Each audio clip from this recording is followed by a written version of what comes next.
Hello and welcome to Plus Sports on Plus TV Africa. It's always a good day when it's the weekend. Of course, we're happy to be here to give you all of the latest sports news from around the world. I am your host, Mokail Tinubu. Thank you for joining us today. Now, we'll start in Nigeria, where sometimes it seems like administrators tend to embarrass us. The Nigeria Football Federation, NFF, has described as unfortunate the incident that saw players and officials of the senior women national team, Super Falcons, delayed for more than 3 hours upon arrival from Abidjan, Cote d'Ivoire, in the early hours of yesterday at the Nnamdi Azikiwe International Airport in Abuja. It was an unfortunate incident, said NFF General Secretary Dr. Mohamed Sanusi, because we had our protocol officers on ground at the airport and they did the necessary before the team arrived. He went further, saying, "We are a responsible organization and the various national teams have been traveling to and returning to Nigeria since the implementation of the COVID-19 protocols, procedures and guidelines. We have never been caught napping." Now, like I said at the beginning of the story, sometimes our administrators seem to embarrass us, but we try to move, as they say, we move.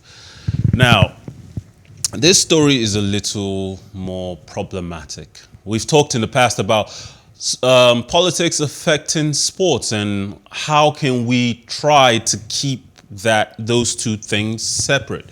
But it's increasingly hard, day in, day out, from the mundane intervention by political administrators, politicians who are using athletes to foster and push propaganda, to incidences of protests at the Olympics, summer or winter games.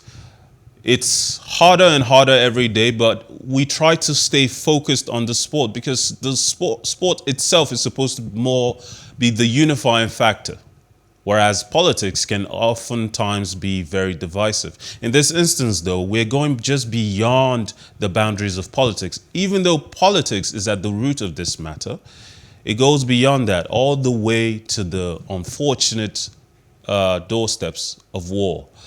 Paulo Fonseca has condemned the unacceptable war in Ukraine and thanked everyone for their messages of support. The former Shakhtar Donetsk boss is currently stranded in Kiev with his family after Russian forces staged a major assault on the country following weeks of escalating tensions. Fonseca revealed that he's received messages from across the globe and he believes peace will eventually prevail. Now, with this story, we know so many Ukrainians have come out in recent times. The well-known striking legend Shevchenko has come out to say his family and his people in Ukraine are suffering, condemning the Russian aggression. This is a sports show and we try to stay away from politics, but it is unavoidable when it is seemingly having such dire consequences on the game and, more importantly, on human lives. UEFA is currently considering, reports have been coming out that UEFA is considering moving the finals from Petersburg, the Champions League finals from Petersburg. I mean, can we blame them? Is it possible for us to say, no, we want to keep sports separate from politics, so don't move it, even though Russia is carrying on a political / military campaign against its own neighbor? How can we host such a competition on Russian soil when a lot of Ukrainians who play in Europe, who play for European clubs, who have represented their clubs in European competition, would have to ask the question, how can UEFA be so callous? Reports are saying the decision will be made very soon, and an official announcement is coming. So we'll wait for that. Now, former Italy striker Fabrizio Ravanelli reckons Romelu Lukaku's poor form for Chelsea could be down to his very fragile mentality. Lukaku has struggled since his dream return to Stamford Bridge, scoring just 5 Premier League goals in 25 games for Chelsea. The Blues signed Lukaku for a club record fee in the region of £100 million, but the stats suggest Chelsea are a better attacking side when the Belgian doesn't play. In the Premier League this season, Chelsea have averaged an XG, expected goals, figure of 1.3 per game when Lukaku is in the starting 11. When he isn't, that figure jumps to 2.0.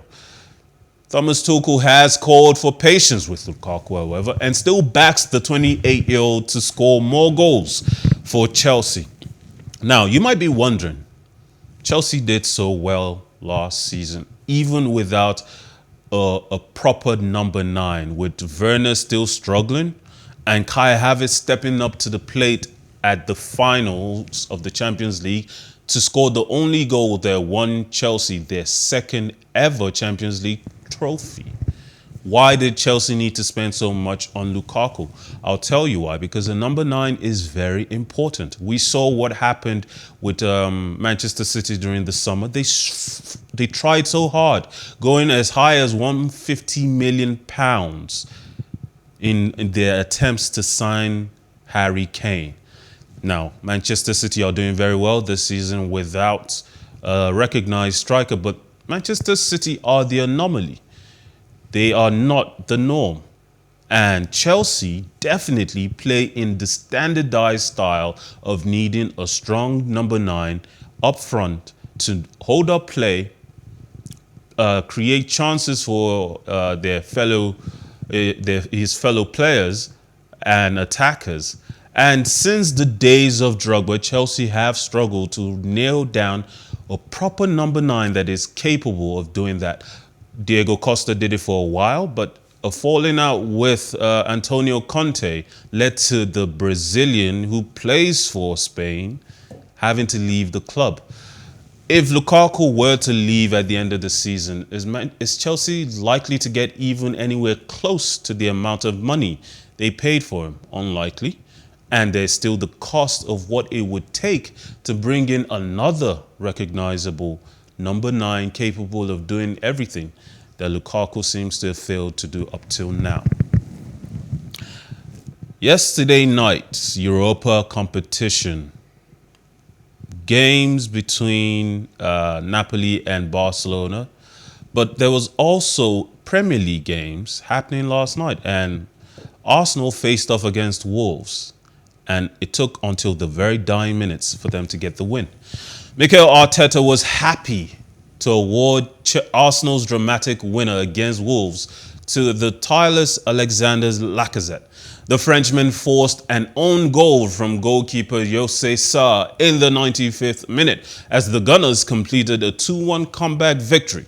Arteta said he can only praise Lacazette's efforts and that his performance deserved the winning goal. The result moves the Gunners to within a point of 4th-placed Manchester United in the Premier League. The Spaniard also admitted that the Ukraine invasion made it difficult to focus on football, but gave the team an understanding of how lucky they are. Now, in the Barcelona match against Napoli, it was arguably the most important Europa match of the night, with Barcelona not being able to afford losing in this game. And they did not. Barcelona hit top gear to trounce Napoli 4-2 away from home on Thursday, February 24th, and sail into the last 16 of the Europa League in 5-3 on aggregate. Jordi Alba gave Barcelona the lead in the 8th minute of the knockout stage playoff second leg with a rare strike on his weaker right foot, and Frankie de Jong put the Catalans further ahead with a curling shot after being teed up by a sumptuous back heel from Ferran Torres. Lorenzo Insigne penalty gave Napoli hope, But Gerard Piqué restored Barcelona's 2-goal advantage right before halftime. Pierre-Emerick Aubameyang added a fourth in the second period, netting for the fourth time in 2 games after hitting a hat-trick at Valencia in La Liga on Sunday, February 20th. Matteo Politano reduced the deficit to 2 goals in the 87th minute. Napoli coach Luciano Spalletti admitted the superiority of Xavi's side and complimented the Blaugrana. They are stronger than us. They are far stronger than us, he told reporters. It was a difficult match. We found a Barcelona in great condition and we have to accept it. And it continues to gain recognition every year all around the world. And we keep hearing new stories of someone doing something fantastic. In India, for example, Pragnananda, also called Prag, is a chess grandmaster after the 16-year-old defeated chess world champion Magnus Carlsen. He took down Carlsen in 39 moves during the Earthings Masters, becoming the youngest player to beat the 31-year-old world champ. Prag's victory brought him praise from cricket legend Sachin Tendulkar and made his father very proud.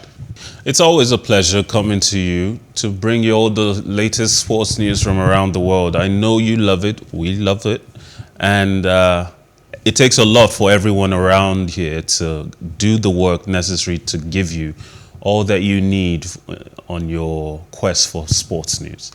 My name is Mukail Tinubu, and as always, never forget, life is never boring with some sports. Have a wonderful day.